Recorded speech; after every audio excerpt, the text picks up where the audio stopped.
music.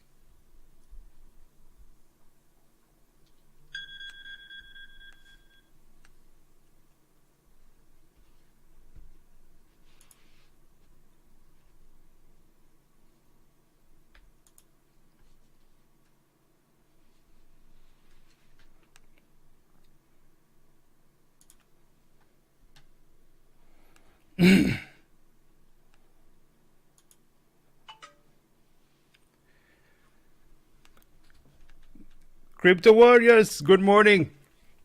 Double O. Hey, champion. Hey man, we're back on the show, sir. How you feeling? Feeling great, great, great, great, great. Hey, that's what I'm talking about. Um, Another beautiful day, man. Bitcoin seems to still be sitting around where it was, right? So we're Hmm. going to be doing some TA on Bitcoin this morning, ladies and gentlemen. And of course, we're actually doing something fun today as well. We picked two of our favorite stories of the week, and we're going to talk about Oh those, yeah. Oh right? yeah. So tell us more about what is happening, sir. How is the Bitcoin activity? Let's jump right into the TA. By the way, let's see who Uh, is in the chat. Oh, Gentleman Crypto is in the chat. There we go. okay, okay, okay. Let's go. Let's go. Oh, one moment. Sorry about that.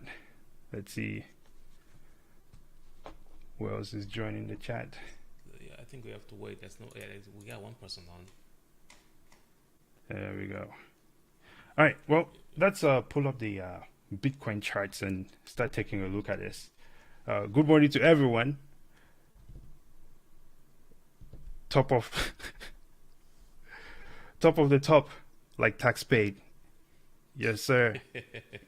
That's what I'm talking about. Rico, man. Rico in the house. What's up, brother? Laura Brand. Hey, I'm behind the game on Luna. Can you fellas talk about it? I want to talk about Luna. Actually, Oh my man, story of the don't week look is at about look. Luna, so we're going to get into that. Um, yeah, so some people are really taking this to the next level. I know, like, someone wrote up on Doquan recently because of the whole Terra Luna thing. So, yeah, totally. I think we should talk about some Terra Luna after the Bitcoin TA. What do you think, Double O? Hey, sounds like a good plan. Awesome. Oh, Dan Natal is on. So, I think it's Antoinette.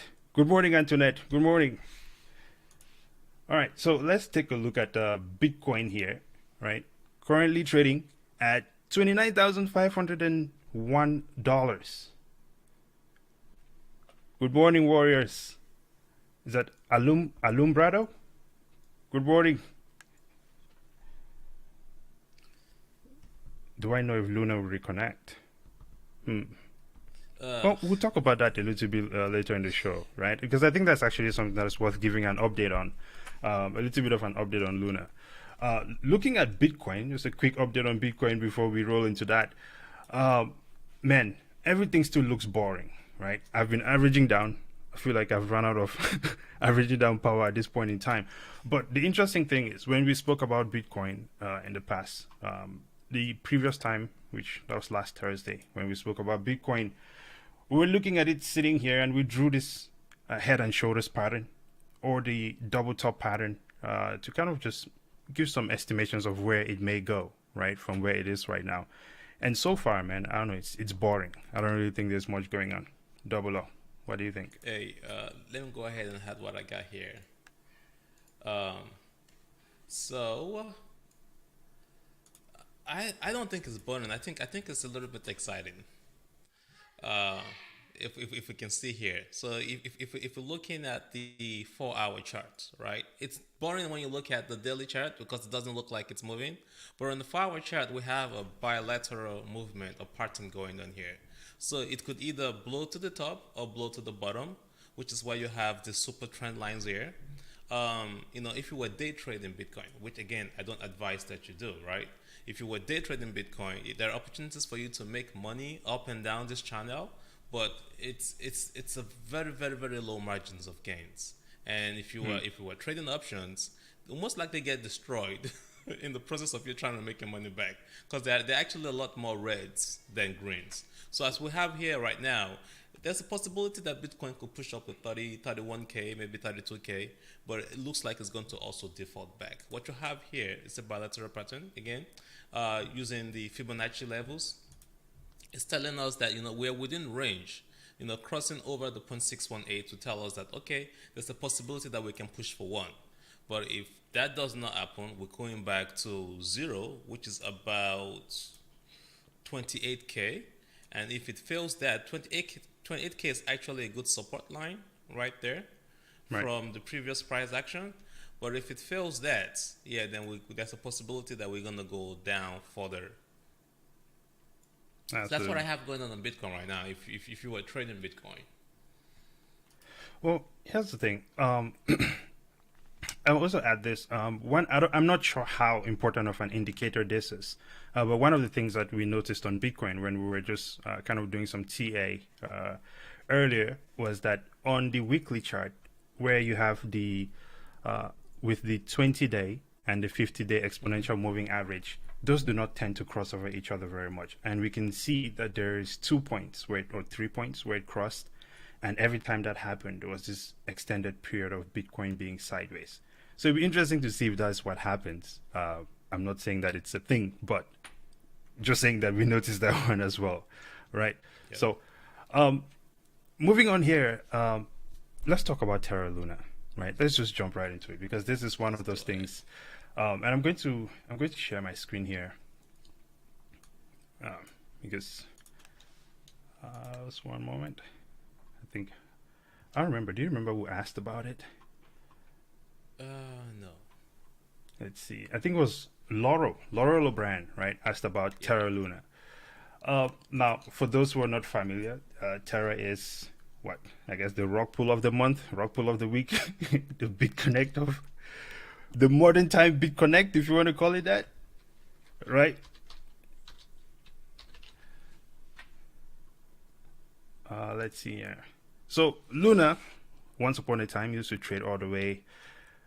Let's see, at a high of $119, right? And now it's like I don't know, it's not even up to a fraction of a penny, right? The thing is totally wrecked, and this was in part due to I guess what some would consider market manipulation. I'm not sure if I'll call it market manipulation. I mean, it was market manipulation, right? But either way, the stable coin got crashed, and ever since Gtoc has been trying to revive this thing. Now, what is scary about this situation to me is that more people put money into Luna with the expectation that this thing is going to come back, right? And from where I stand, first of all, we have a situation where these guys essentially increased the coin supply overnight, right? So they just printed a bunch of coins, which means that coin has to move a lot more higher for you to even get to wherever your expected uh, value of profit was supposed to be, right? And then now they're speaking of doing a fork of the Terra chain, which will now leave it Luna with 2.0. exactly, which is going to be Luna without the stable coin, which the stable coin I believe was part of what Luna was all about, what the Terra ecosystem was all about. So uh, ditching that, I'm not sure how that will work out, right? And this is, I mean, I don't know. What do you think? Is it something that you would invest into it right now? Well, I have some money lost in both UST and Luna right now. Right. So people say, "Oh, dollar cost average, it's gonna come back." Blah blah blah. They say never try to catch a falling knife. So I usually kick a falling knife, which is weird. That's just me. I don't catch it, but I kick it. Uh, so yeah, I'm kicking my decision down the road. My Right. UST is definitely screwed up because the goal with my UST was to put it in there for this dip, get the gains, and then use it to buy Bitcoin at this dip because we were expecting this dip. We knew this dip was coming, but then the dip came, and then there's no money to spend on the dip because UST and Luna screwed it up. So that said, no, I'm not buying Lunar at this point. I'm not. No, there's a lot of stories. When people tell you stories in investing, you never invest. You want to see action. You invest in the actual utility, not stories. Right. And right now, you don't Absolutely. have anything to offer, so I'm not adding any of my money to that falling knife. Well, we'll speak a little bit about Terra here because remember I said we were going to do story of the week. This is where I guess, we'll pick what we find to be the most interesting story in crypto for that week, right? And we'll talk about it. It's interesting because that was actually Cryptonomics. Let's actually check on the comments here real quick. Um, It's a Luna is Bitcoin dumb. is fine. Hey, Bitcoin is fine. Cryptonomics. Okay, I'm gonna keep averaging down. I mean, actually, this is the thing, man. I'm not really in a rush of Bitcoin to run up, dude. I need time to load this thing. I'm not Warren Buffett over here, right? Let's see. Lauren asks, "Does Do Kwan have a plan?" Well, hey, like I think I agree with Cryptonomics there, man. Luna is done. If you ask me, um, trying to fork the chain now and do all these other things that are uh, not in line with what Terra Luna was all about in the first place. I don't know. It's kind of pointless. And as a matter of fact, if we look at this article here, right, Terra Luna's legal team quits. Actually, so news broke that the Terra Legal's team, right, consisting of the general counsel Mark Gordich and the chief corporate counsel and a few others, essentially felt like this was too much, right? And they dipped. So now we have the South Korean law Government. firm, right, Yeah. who is trying to essentially sue Do Kwon on behalf of everyone who lost money in UST. I guess like a class action lawsuit sort of thing. So there is legal action in Korea at least, right, against this situation. So I would not be expecting this going to come back. Is what I'll say. Yeah, yeah. Anything that has legal action around it, if you're an investor, you probably want to stay away from it as well. That's just Yeah. lessons learned. Hey, it's good. I wouldn't even compare it to XRP because this one is just straight up a rock pool. Right? Yeah, somebody Yeah. said, "What's the best DeFi exchange to buy?" Bitcoin. Bitcoin is not a DeFi. Bitcoin doesn't care about too much about DeFi. That is why you have folks that went into Bitcoin Cash. I would say that's probably the DeFi aspect of Bitcoin because those are the guys that left the entire Bitcoin project to try to start that whole idea of DeFi. Oh no, wait. Bitcoin by I itself is think he's fine. saying. I think he said, "What is the best DeFi exchange to buy Bitcoin?" Oh, oh, I don't oh, think you need oh. a DeFi exchange to buy it. What is it? Wait. You could just buy There's Bitcoin on. peer to peer. Yeah, there's many ways. I mean, if you want to do it no KYC, right? Using a peer-to-peer uh, site, right? Something like Paxful is good for that. Local Bitcoins, if you want to do it no KYC, but if you don't care about KYC, I mean, Coinbase. Well, no, let me never recommend Coinbase. Cash App, right? Cash App, and I don't know, a bunch of other things out there for sure. So there is that. Double up. Carry on with your story, sir. What is your story of the week? Oh, story of the week. Yeah, yeah, yeah, yeah, yeah. We got time here. My story of the week. Let me go ahead and share my screen. Um, story of the week, folks. Here we go. Oh, by the way, Daniel Tolley. Good morning, brother. And good morning to Jump Out Girls. We see you out here. Jump up, Thank you. Thank girls. you. Yeah, we'll be watching your shows, man. What I Absolutely. have here is it's a little unique. You probably don't hear about it a lot, but I care about it. African nations resisting Bitcoin only delay the inevitable. I really think that I'm sure you guys probably hear a lot about Africa and now Africa is a terrible place and so on and so forth. But the reality is that Africa has never really gotten its independence. Slavery might have been over, but as you guys probably know, we have modern day slavery still going on. So that never Mm. really ended. So we have this new technological money that could or will give Africa its true independence. But as you all know, the IMF, the World Bank, telling the leaders to not even take or give it a chance. That's why you have the situation in Nigeria going on. But we have the central, what's the name of that country in Africa? Oh, Central Central Republic. African Republic? Central Yeah. African Republic that just finally said, you know what, we're gonna go rogue. We're gonna give it a try. Now, don't be surprised if you hear that the president got killed tomorrow. But this is basically this is basically what Africa needs. Africa should adopt Bitcoin because it's gonna give them their true sovereignty. Right now, Africa can't do anything on the global market without the USD or without its colonial powers. But by converting to Bitcoin, which we all know provides you with your true ownership of your value, you know, the foreign the colonial powers could still benefit. You know, you can transact with Bitcoin without necessarily just stealing their resources? I think it's an interesting topic that we should all talk about or consider. Yeah, no, I think it's very interesting. That is, it's one of the.